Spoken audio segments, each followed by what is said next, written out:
Tutte e tre volevo chiedere cosa avete imparato, se avete imparato qualcosa da questa coppia, da Alessandro e Leonardo.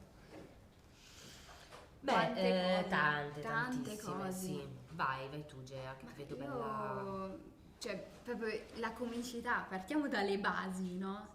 Io comunque era un ambiente molto nuovo per me, quindi solo vedere all'azione i comici come pensano una battuta, come la cambiano, cos'è che li fa scattare per dire questa è buona, questa è no, cioè tutte queste cose per me erano tutte da vedere, da apprendere, da imparare. Sì, io sicuramente da Alessandro ho imparato che alle volte è possibile anche fare meno. In che senso? No, nel senso che io per il mio lavoro faccio tanto, mi trucco, mi concio, insomma, divento proprio un'altra persona, no? Faccio le parodie, esagero, estremizzo. Invece Alessandro mi ha chiesto di fare meno qua, Un non lavoro mi di ha chiesto di riduzione, fare ciò che faccio normalmente ed è stato molto un bello. lavoro di riduzione per Ma te. per me è molto interessante l'ascolto che hanno dovuto avere anche loro due, nel senso che sono, come si è detto più volte, due comicità diverse, la comicità fiorentina con la comicità napoletana, due mattatori, quindi due abituati a primeggiare, no? Comunque avere il ruolo più importante. Secondo me hanno avuto una grandissima capacità di coesistere insieme, di ascoltarsi e di mettersi allo stesso livello entrambi. E per me questo è un insegnamento anche di vita.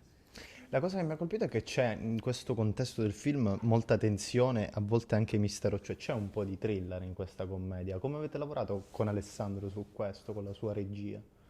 Di thriller. Sì, Ah, Sì, che è una sì, parte che Sì, riguarda più il esatto. ruolo assolutamente. sì, di sì, sì, sì, No, Francesca. sì, tutta la parte un po' più sì, sì, sì, sì. investigativa era rappresentata sicuramente dalla linea del mio personaggio, o comunque dalla linea della polizia.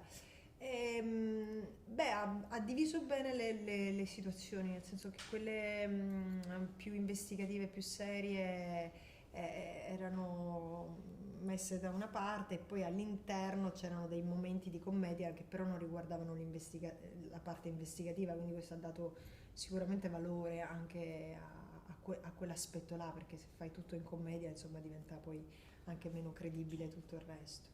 C'è stato invece un momento, vi volevo chiedere, particolare durante le riprese in cui vi siete anche resi conto che il film cerca anche una riflessione più profonda, in un certo senso, sull'amicizia anche.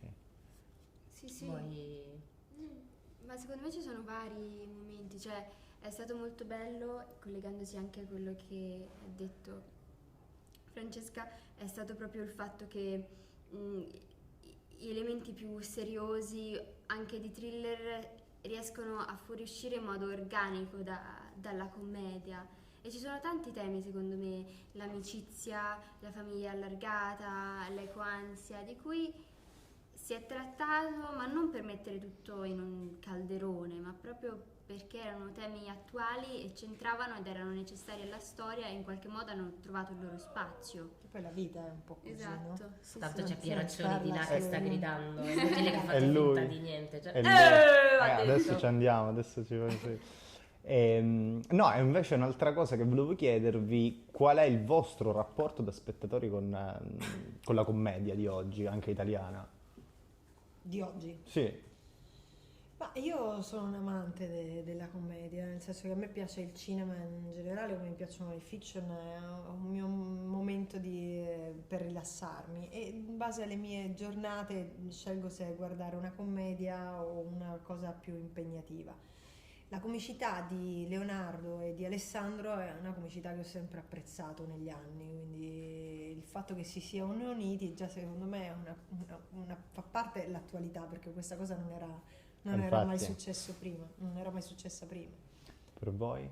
Beh sì, no, dicevamo, continuiamo a ripetere due mostri sacri della comicità, ma è vero, cioè io appena ho visto, prima volta che ho visto Leonardo Pieraccioni, dovevamo fare una lettura e mi è partito dentro "Ta-ra-ra-ra-ra-ra", e dicevo, ma è lui, non ci posso credere, cioè lui non ci posso credere, comunque io sono cresciuta con quel Sì, film sì. iconico, Benvenuti al Sud, per cui insomma... Sì, no, no, anch'io. Per me è stata bellissima la reazione della mia migliore amica, no? Perché è la mia amica d'infanzia e con lei ho condiviso tutte queste grandissime commedie che andavamo a vedere al cinema, rimanevamo un po' così. ed è stata forse una delle prime persone che ho chiamato perché sapevo che sarebbe impazzita, quindi pensare, cioè anche adesso, cioè, pensando, ragionando che sono qui e sto per uscire con Io e te dobbiamo parlare, il nuovo film di Siani, per me è assolutamente fuori di testa. Un grande obiettivo. Grazie mille. Grazie. Grazie.